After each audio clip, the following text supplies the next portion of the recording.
Bismillahirrahmanirrahim. Assalamualaikum warahmatullahi wabarakatuh. Oke, ini makosid hosoh yang ke-6. Jadi materi kita yang terakhir ya. Makosid yang pertama, makosid akad-akad dalam fikih. Nah, perbedaannya mungkin yang terkenal kalau misalnya kayak di perbankan syariah itu bedanya sama konvensional bahwa syariah itu terkenal dengan akad-akadnya. Nah, contohnya kayak ini ada makosidnya satu persatu ya. Tujuan akad bai ya, jual beli itu memberikan barang dengan harga dawam, tidak temporal. Ya, memberikan kepemilikan, tamlik itu kepemilikan ya, dengan harga tidak temporal. Maksudnya dengan harga ya udah, misalnya kita beli jilbab atau baju dengan harga 50.000. Ya udah, harganya ketika beli 50.000 ya kita miliki yang 50.000 gitu. Terus akad ijaroh memberikan kepemilikan jasa dengan upah secara temporal.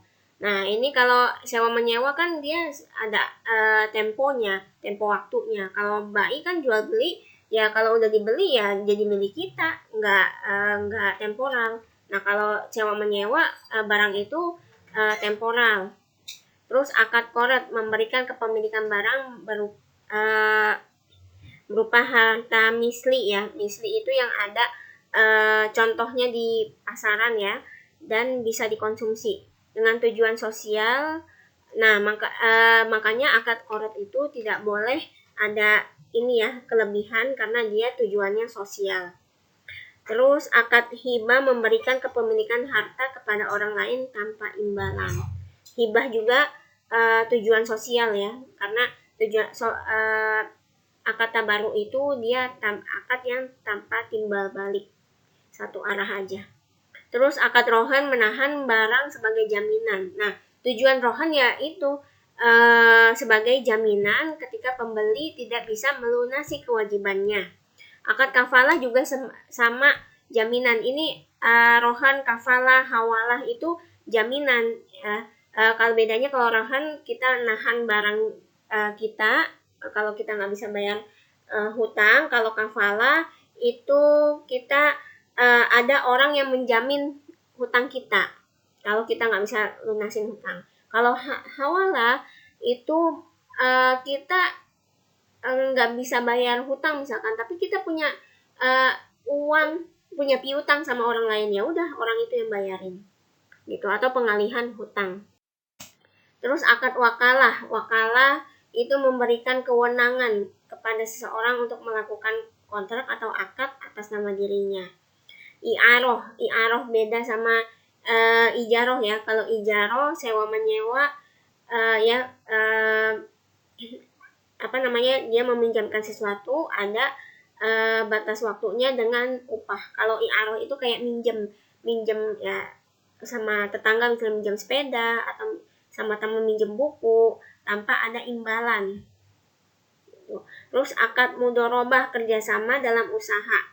Bedanya mudorobah sama syirkah. Mudorobah itu yang punya pihak pemberi modal beda, pihak yang mengelola beda. Kalau syirkah itu bisa dua-duanya punya modal, dua-duanya memberikan kontribusi untuk pengelolaan.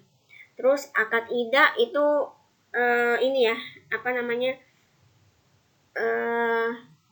menitipkan barang ya. Titip dong sepeda aku tanpa ada imbalan. Ini tergantung, ada yang imbalan, ada yang enggak, atau wadiah. Terus makosid pembagian ghanimah. Dulu kan ada ini ya, pembagian harta perang. Kenapa sih harus dibagikan harta perang? Karena berdasarkan dari ini ya, ayat Quran, kailayakunu dulatan baina agniya'i minkum. Nah, di sini ada lam ta'lil.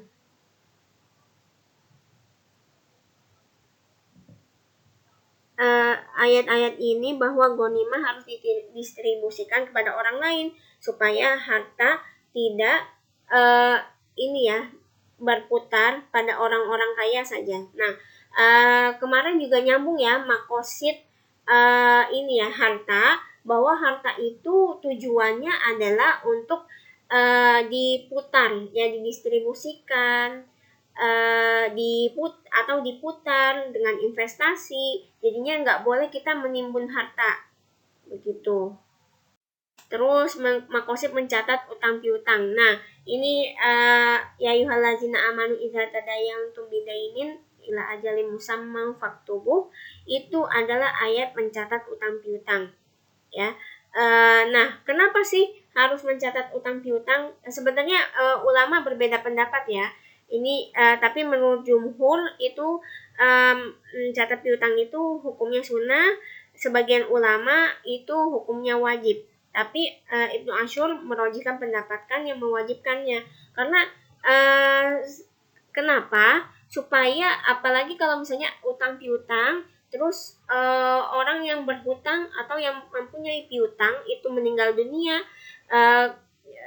gimana kita mau nagihnya orangnya yang misalnya nggak ada saksi nih yang ini terjadi ketika terjadi utang piutang itu. Nah, bisa jadi haknya tidak tersampaikan. Makanya makosid mencatat utang piutang itu mengantisipasi permusuhan yang mungkin terjadi jika utang piutang tidak tercatat.